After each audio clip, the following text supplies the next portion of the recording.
It's great to have you all back with us, and we are thrilled to have so many new people with us today. I would like to give you a brief recap of the previous episodes for the people who have joined us for the first time. In the first episode, we had Mr. Jatin Khurana, CEO and founder of Reverr. He talked about his journey and what all hurdles are faced by entrepreneurs. In the second episode, Mrs. Vandana Tolani, founder and CEO of Convento, joined us and had very insightful and meaningful discussions. Today, I welcome you all to the third episode of From Side Hustle to CEO by Reverr. And this time we have Mr. Hamid Hassan, founder and CEO of Edjobster with us. Mr. Hassan has been in the education industry since 2017, working as a recruitment consultant, providing solutions to schools in HR and training. After learning about the problems faced in the hiring process, he founded Edjobster, a recruitment software which made the hiring process 10 times easier and is basically a one-stop solution to all the hiring problems. Apart from this, Sir is a podcast host, HR recruiter, and director of Trizon Cares. His achievements are unbelievable and would simply cover an entire day if I start listing. So, without any further ado, I welcome none other than our host, our speaker, Mr. Hamid Hassan, to take over the stage and share his inspiring journey with us. Welcome, sir. We are thrilled to have you today with us, and we would like you to share your experience and journey with us. And let's have your own introduction, as nobody can justice to your achievements better than you. The stage is yours. Thank you so much, Shirley, for having me here. And it is such an honor while working with Reverr and also having myself invited on this podcast today. So, well, you have introduced me well enough about what I have been doing and what I am today.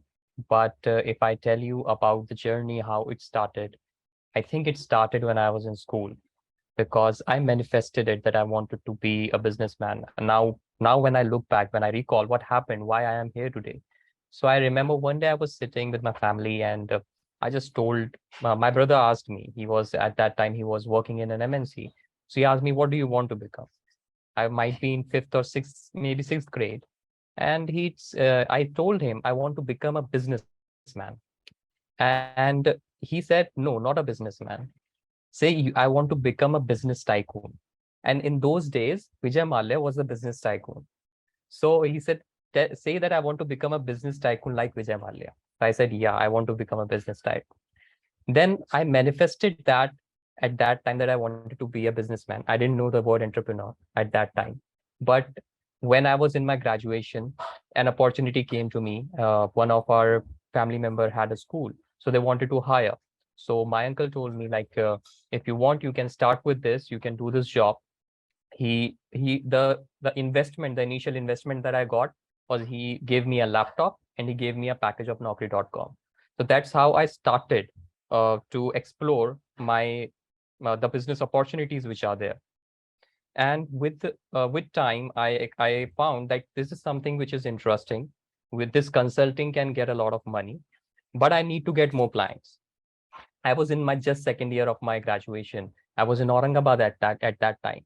So I decided, how can I don't know anything about marketing. I'm doing my bachelor's in commerce. I have not done marketing or sales or anything. I'm still in my graduation. So if I remember, I used to just take my bike and I used to search on the Google map, which is the nearby school, nearest school to me, as at whatever location I am. And I used to just call them up for an appointment or just directly go there, tell them about my services. And I onboarded, just like this, I onboarded about 20 to 30 clients just with a period of 2 to 3 months. But things didn't work out because it is a tier 2 city, actually a tier 3 city. So there was not good paying capacity of clients. So I decided that I want to move out. So I started working with clients outside of Aurangabad, Mumbai, Delhi, Gujarat, and I started looking out for high ticket clients. Now, this was an experience. I thought that I can give service to everyone, but I had to narrow it down to my niche, to the certain set of people who can afford it. Because if you are giving a specialized service, you need to give it to the people who can afford it. Now, the problem was I was able to serve better. I was able to do things differently, but I was not able to make an impact on masses. My goal that I should be able to give a service to everyone. And if any, not everybody can afford it, I should be able to make it affordable. Then lockdown happened, and in lockdown, I would say that my consulting business was booming. There was a lot of huge requirement. I was doing a lot of business. But then I realized that I want to help more people. I want to help more organization, more schools.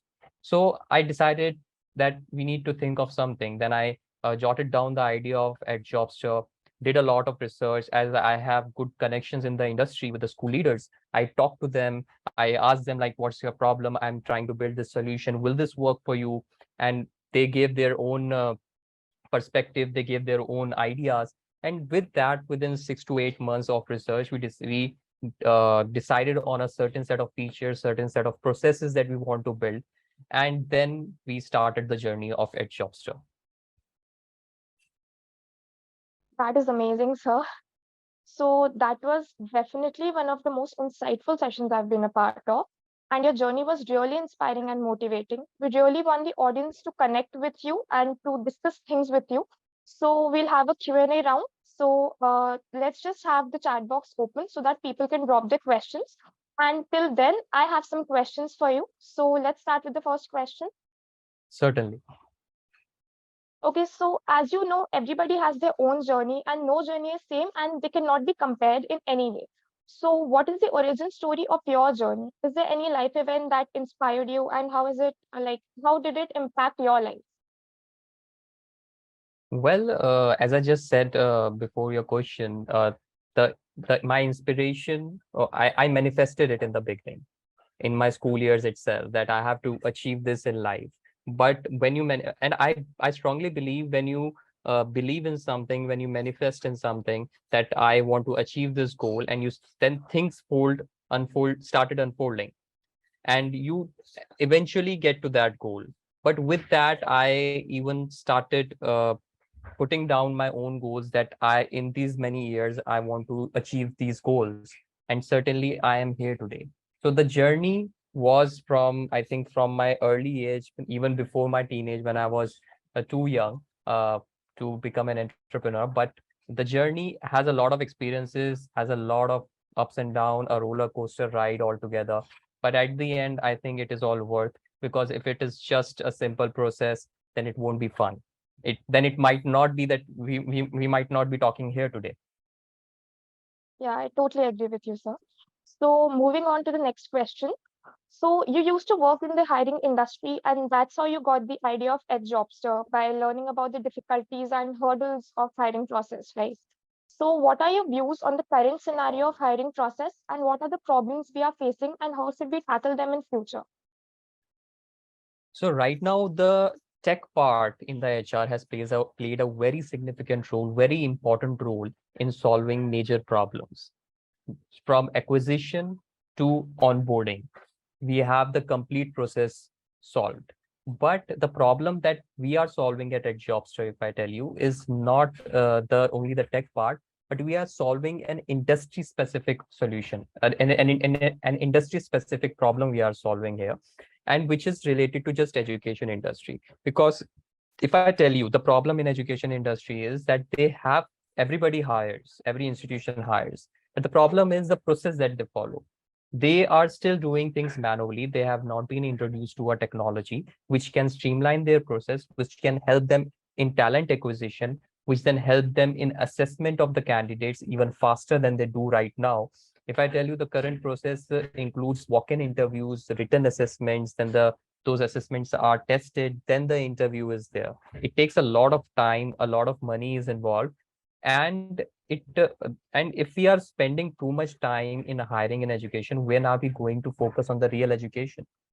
So I want the education institutions to focus on the human part of human resources, on the human part of the candidate, and just leave the tech part, the process part, the screening of the candidates to a software, which is certainly possible. So this is the problem which is there, and with our software, and with the solution in the HR tech, let it be HRMS, applicant tracking systems, and other softwares which are there, job boards play a very important role. And the best part is, if I tell you, the best part of the HR tech industry is that everybody is working together. there are a lot of integration in every HR software, which are integrated vertically and horizontally across job boards and across organizational applications. So it makes the HR more dynamic to work more efficiently and hire more efficiently, manage their employees efficiently. So this is something which is very good that is happening in the HR tech right now. Okay, that's great, sir. So, the next question is, we know everybody has to make a difficult decision in their life, which impacts their work. So, can you share a time when you had to make a difficult decision or a difficult choice that had a significant impact on your company or your life per se? Well, there are ups and downs in everybody's life or in any business. But I think when you are stuck somewhere, when you are dependent on other people, whether be your vendor or some other person, that you can't do the work that you can't do. Honestly, I'm not a tech guy.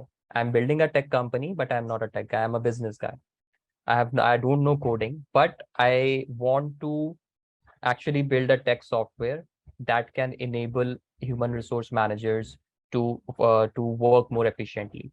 So the challenge that I faced initially was the idea was there. Then I wanted to search for someone who can build the software, or I wanted to know a low cost, feature, a low cost model in which we can build a software. There were a few options in front of me. There were online scripts available. I could just take that script, redo it, and then launch the product. But the problem was the scripts were limited, has some limitations, so I could not scale the business. So we just scrapped that idea. Then I thought, what's the other option?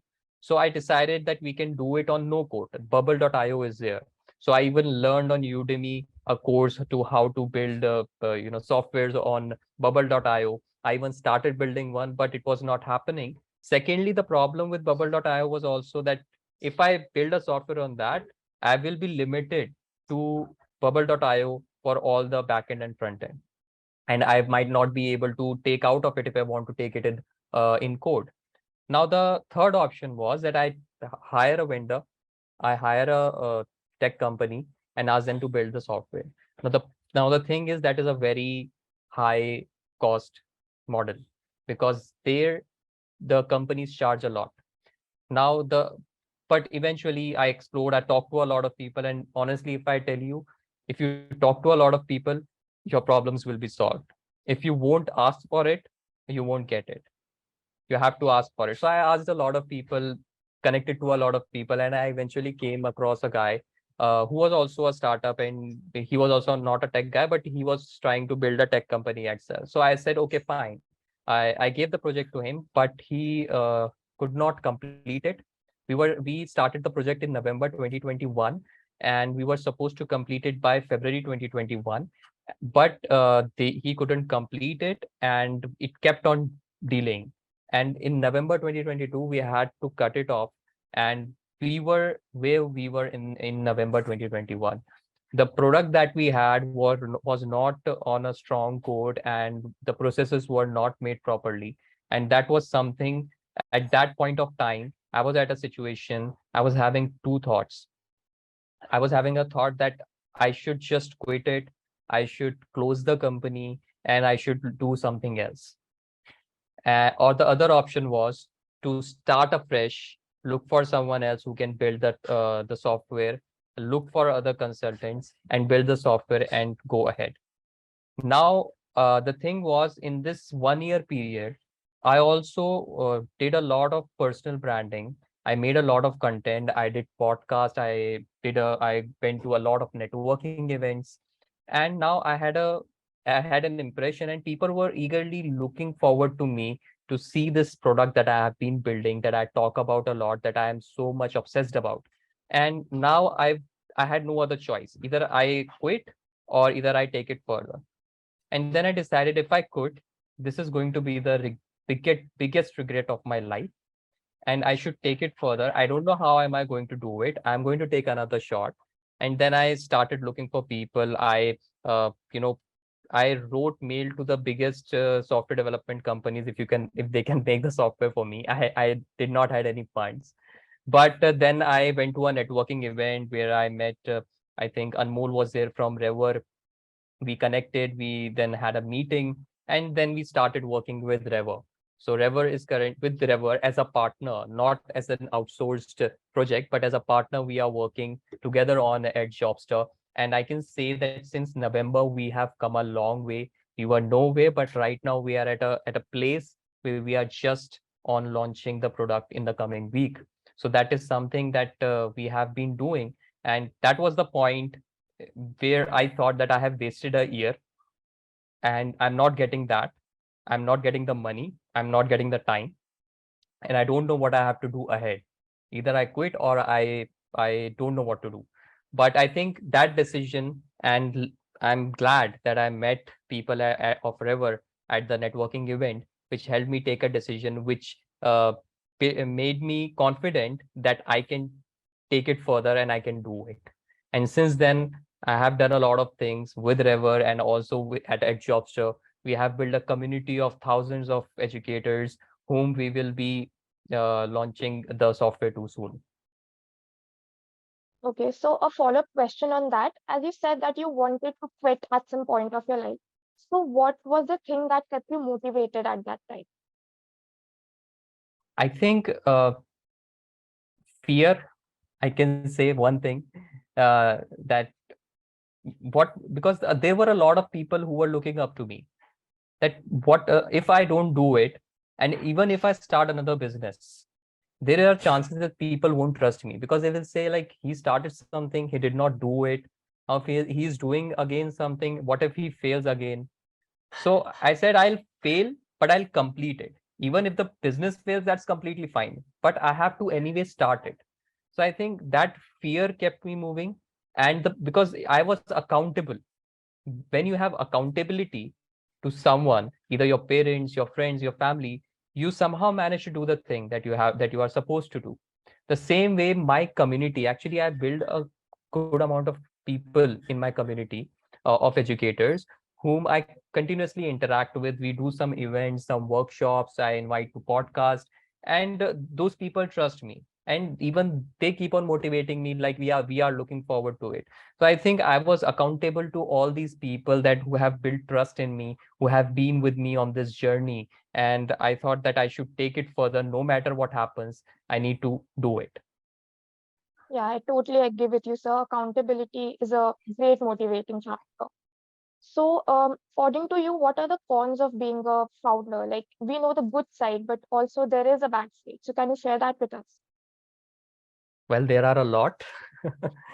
But one of the things is, if you are a bootstrap startup, the funding is the biggest issue, because you don't have funding, you have to manage things by yourself. And if you are talking about this podcast is all about the side hustle. So unless you have built the main business, you need to keep hustling, you need to keep that other source of income coming in. So I thought that I'm building this business, I should quit the consulting job, I should just focus on this. But then my uncle, who is also my partner in Edjobster, he told me, do not see, whatever your bread and butter is, don't leave that.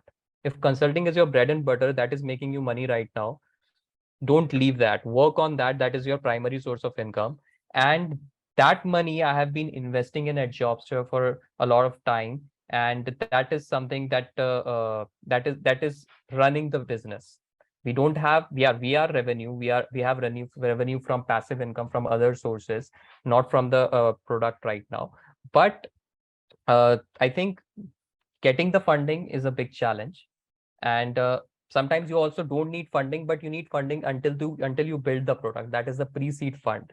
And that is something which you don't get easily. And if I tell you, even I tried for pre-seed funding of Startup India fund through an incubations from the incubators. And the problem with incubators is that, yeah, these incubators are sitting in an education institution, like colleges and these kind of places. And they think that we don't have a good idea, or we don't have a good revenue model. But the fact is they haven't done any business. They haven't talked to people. They don't have a business model. Yeah, they are getting a certain set of funds from the government, and they have to just give it to people. But they don't.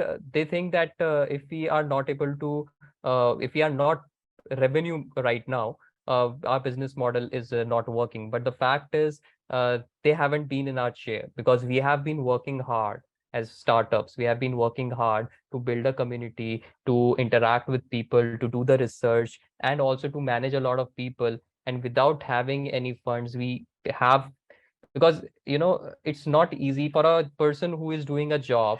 It is easy, but for a person who is the boss, because for in job you get the instructions from your boss, but as a founder you don't get any instructions from your boss. You have to do things yourself. Even you have to manage other people. So these are the things which are not easy.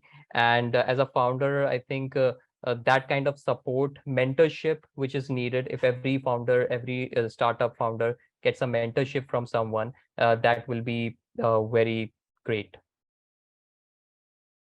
Yep. So we have a question in the chat box from Mr. Aryan. So it says, "Hello, sir. I wanted to know how one can deal with industry competitors." Don't worry about them. Just remember one thing: industry is too big. Everybody can have the piece of cake. So don't worry about the competitors. Try to build a better product than them, and try to target the people who, you will have to search for people who are not using a certain kind of service, and try to sell that service to them. Because it will not be very easy for you with your initial product to get the client of of your competitor, unless and until you have the full version of your product. So just look it in a positive way, that there is a huge market for every product, and and even your competitor is not having the 100% market share. He's just having 2, 3, 5% market share. You still have a 95% market which is there that you have to capture. And even if you capture 3 to 5% of it, you are good to go. So look at it in a positive way. Okay, thank you, sir, and thank you, Mr. Aryan, for this question. We have another question from Miss Myra Page. So she's asking, how many years of knowledge and experience should a person have before deciding to build a startup? So I started without gaining much experience from any job. I haven't done any job, if I tell you. I haven't worked in any company or any organization. I have been working as a freelancer or as a consultant since beginning, and now I have my own startup. So I can say, but I won't say that it is very good for me. I think that I should have some kind of experience in some industry, so that can help me in managing my organization. So I would suggest that you should, at least, if you don't want to do a job, but at least in your college years, if you can work in a company as an intern, you can gain experience on how the companies work, how processes work. You can learn, you can work in as an intern also. You can work in various departments in a company to learn different processes, and how sales people are working, how accounts people are working, how management people are working, and that can give you an overall overview of how you have to work in your own startup if you want to start up. So you should at least work minimum for a year.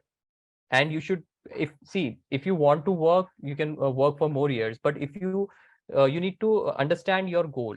If you want to work to do a startup, join a multinational company, work with them as an intern, or as an employee, and try to work and learn from various departments. That's how you will be an experienced person to run a startup. That's what I believe, from my experience, I can say. Okay, thank you. Thank you, Myra, for this wonderful question. So moving on to the next question. How do you prioritize tasks and manage your time as a founder? And what tools or techniques do you use? Okay.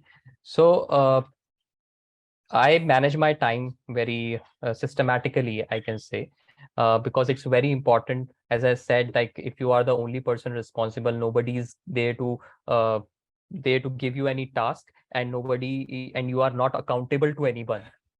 Then you have to take responsibility of your own actions. And I am not a guy who will. I do use calendar for my schedule, but I use a planner, and I write down ideas, tasks which I have to do in a diary. So that's how I manage my things, what I have to do, what task I have to do. And one of the important things that I would suggest, and which I usually do, is that eating the frog every day, every morning. That is, if you have a task which you have been delaying for quite some time, for many days, and you every day you get up and say, like, I will do it today, but I'll do it later, and then that task is pending for the next day, and eventually you don't do it for a month or two. So I plan my task in a way that I eat my frog every morning, which is the hardest thing. You can't eat a frog, right? So that's the hardest thing. So I do the task which I'm usually delaying. I do that task, I complete that task, and then I start with the other task that I want to do. So I plan my day. I use a journal. I use a planner, whatever things that I have to do, and that's how that also improves my productivity, because nobody is going to tell me what I have to do, but I have to write down what I have to do. Then only I will be able to do it. Then only I will be able to go to the next step of the journey. So every day we have to keep on reminding ourselves, and we have to keep on giving ourselves new task, new job. So that's something that how I manage my day and my tasks. Great, sir. So we have the next question from Usha Gupta. Says, what do you think are alternate sources of funding when one can't acquire one through incubators? Well, there are companies also that give funding, startups, venture capitalists. But the thing is, if you don't, incubators give a pre-seed funding to build that minimum viable product. You have an idea. Now you want to build a product. Now, if I'm building a tech product, I need at least 5 lakh rupees to build that product, to manage a team who will build that product. That's, in a software company, that human resource is the major cost that we have on. So that is the major cost. Now, coming to how you can get other fundings, you can reach out to other venture capitalists and other angel investors and companies who are funding. Nobody is going to give you the funding unless you have uh, the revenue, and everybody thinks that your idea won't work because there are other similar ideas in the market. So if you want to start a business, first, either have that much of reserve by yourself. How you can get it? Do a job, earn more money. If you are in your college years, start freelancing, because I would say, don't go for funding in the initial years. If you want to build a product, try to build it by yourself. Take your time. Take your time. Take it 1 year. Complete your product, build a team, build partners. If you're in college, build your make connections with other people, build your team of founders. And when you have the product, and in the meantime, you also have to build a community whom you are going to sell. So build that product, get revenue, and then go for funding if you feel that you need funding. Don't go for funding if you are profitable just in 3-4 months, you are making good amount of money, you are having enough reserves. Then don't go for funding. But if you feel that the market is too big, there are 10 million people who we can target, whom we can sell to, and to reach that uh, and to reach just 500,000 people in a year, we need that much funding to spend on marketing. We need that much funding. So in that case, you need to get funding. So you need to prioritize why you need funding. You need to know why you need funding. But if you need funding just to look cool, that we raised a fund of 100,000, so it doesn't make sense. You need a purpose to raise fund. Okay. Thank you, Usha, for such a wonderful question. And it's great to see so many questions in the chat box. So moving on to Soumya Chaurasia's question, it says, what are the essential things you should do before launching your product to build your audience? Okay. So before launching your product, you need to have a community. If you have decided on your industry, then you need to have a community. You need to create create content for your community, because as a founder you have to be everybody. You have to be a content creator, you have to be a video creator, you have to be a writer, you have to connect with the industry experts, you need to network with people. And the reason why you have to do it is because this is the era where people only buy from the people they trust. There are so many products in the market. There is so much competition, but people only buy with the people they trust. And if you want to build your trust among the people, you need to build a community which will buy from you when you have the actual product. For an example, if I tell you right now, since last 1.5 year, we didn't launch the Edjobster product. But in last 1.5 year, I can say that we have built a community of thousands of people and we continuously interact with them. You won't believe that we started a series of workshops for educators, and we usually get an average of 200 plus registrations and 100 plus participation. But once we did a workshop and we got about 750 registrations.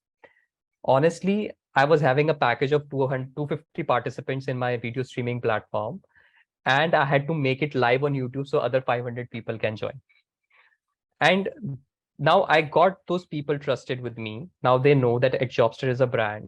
Syed Hamid Hassan is a person who is doing these workshops, who is an authentic person, who is getting authentic people on the platform, who also have a personal brand.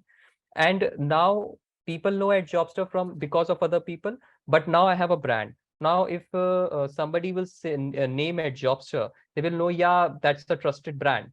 And if I go tomorrow and tell them like this is a product, they know me, so they will definitely buy from me. So if you want to, before starting the business, I would say if you have initiated the development of the product of whatever you are doing, and if you see that from starting the business until you have the product, it's 3-4 months, try to build network, try to build a community, and trust me, that community will pay you.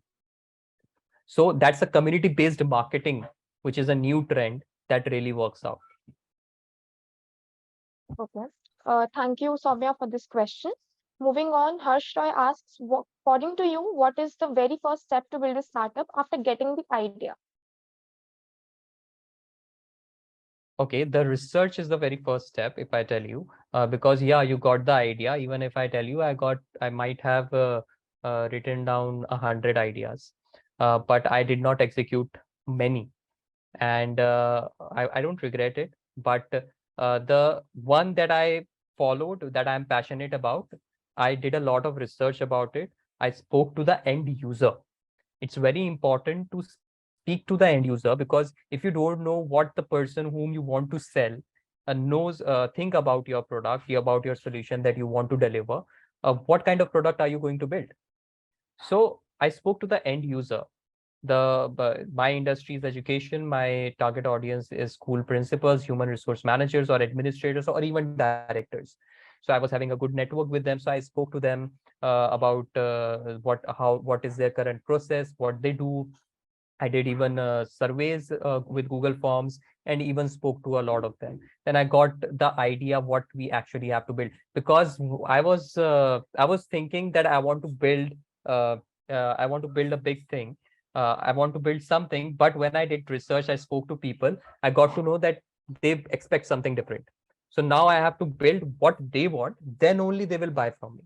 If I will build something that I want, then no, they won't buy from us. So build the product that the user want. Don't build that you think is the right product that the user want. Completely agree with you, sir. So thank you, Harsh, for this question. Moving on, Aisha asked, what are your key milestones after starting up? My 3 milestones after starting up. So I think the first thing is that I came out of I'm an introvert. I don't network more, or even interact with people. But I think I interacted with a lot of people. I built a huge network. I do networking events. I am invited to a lot of events, and I have yeah, if I talk about the milestone, I have built a community that I'm proud of. I have built a community that trust me, that respond to me, and even they come to me for solutions that they want, and that is something that I'm proud of. So that is one of the uh, milestone that I have achieved. With that, we have something. We were nowhere when we started, but right now we have a complete product that we are building. And the third thing, milestone, if I tell you, is that I have learned a lot in this journey, and I know a lot of tech things now. Plus, I have learned about marketing that I try to experiment and implement. So I'm not a complete growth hacker right now, but I keep on experimenting, and I have learned how to do marketing for my own product. So, and it is very important as a founder for you, as a startup entrepreneur, for you to do your own marketing, because if you can't sell yourself, nobody's going to sell your product for you. You need to learn to sell. That is the first very important thing that you need to learn to sell, become a salesman. Okay. Thank you, Aisha, for this question. Aisha is again asking a question. It is, what was the first biggest opportunity for the company? Well, biggest opportunity for the company is we have offer from other job board platforms who are building platforms. They have told us that we want to integrate our software with you, which is and these platforms are international platforms. I'm not talking about Indian platforms. So they have approached me saying that we will integrate our job board with you, and so the people from the world can list their jobs from your platform on our job board, and their community of people who are registered with them, who are global educators, can search job globally on their platform. So that is one of the thing I can say, that being in India and getting an opportunity from global leaders, global companies, to collaborate with you, to integrate the software with you, is a big thing. Okay, sir. So we have a lot of questions with us, but due to time foundation, we cannot address them all separately. So moving on to our last question. If someone is a first-time entrepreneur and wants to begin their journey, what advice would you like to give them and things to look out for? So for the first time entrepreneurs, if you want to start a business, you should first identify what you want to do. And it's better that you try to find your passion. If you have a passion, try to build a business around it. So you will be happy, right? So if you don't have a passion, then look for something, try to explore different industries.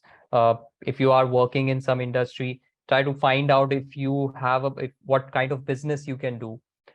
Usually I have seen people who are working in a company, and they find out that there is a supply requirement in that company. So they start a business, they become a supplier to that company. So that's also a startup. You need to first find your first client. If you have a first client, you will be sustainable. And try to first figure out your first client, who can be your first client, because if you have the first client, you will have the initial revenue to take the business ahead. And if I tell you, you don't need any investment to work on an idea. You can work on the idea. There is no money required to do the research. You can easily do the research. There is a lot of information on the internet. Do your research thoroughly, and then take the first step. The first step is to find the right people. If you think that you are a techie and you are building a tech product, go for it. Start building it by yourself. But you need to speak to people. You need to speak to other people, share your idea, because when you will share your idea with other people, you will get their perspective.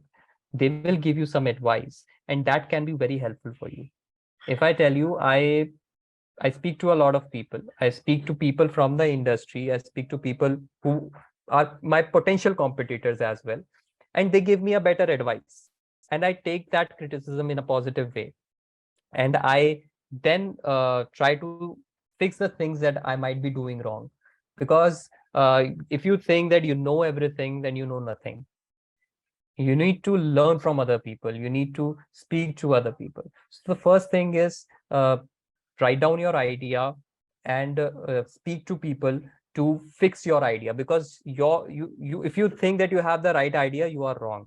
You need to speak to people and you need to fix the idea. You need to make the right business model for it. And uh, very important thing, keep learning. Learning is something that should be part of your daily routine. That could be anything. Read a book. If you have enrolled for a course, just give 30 minutes to that course, and that will keep you moving, because when you will keep on learning, you will be keep on experimenting, and you will keep on putting that learning into your business. Let it be marketing, let it be content, let it be public speaking. And uh, honestly, when you will be after 3 years, when you will look back what you have improved, you will be proud of you. Because if 5 years ago you were a shy person, you were not able to speak in public, but right now if people calls you on a on events, and you are now a public speaker, so something you did in those 5 years, you learned, you explored, right? So, and you will be proud of them. So keep learning. That is something that should be a part of your daily routine. So it was a wonderful answer, sir. So I think we're done with the questions and it's time to wrap up the session now. It was great interacting with you and it was a wonderful session. And I hope everybody learned something new because I know I did. And I would also like to thank our viewers for joining us and staying with us till the end. So, as we have come to the end of the session, I would request you all to fill the feedback form, which will be shared in the chat box to help us improve our performance. Also, do join our WhatsApp community to get updated about such events and participate in various fun games and quizzes like Guess the Logo, Two Truths and a Lie, and many more. Do follow us on Instagram, LinkedIn, and YouTube as well, as we are very soon coming up with the YouTube videos. Thank you everyone for joining and being a part of this session. Team Reverr will be back again with another wonderful episode, this time not on Tuesday, but Friday, that is 14th April at 7 p.m. And it will be the last episode for our event. And we also have a surprise for you. Till then, don't forget to be a part of our WhatsApp community, get updated about such events. Thank you and goodbye.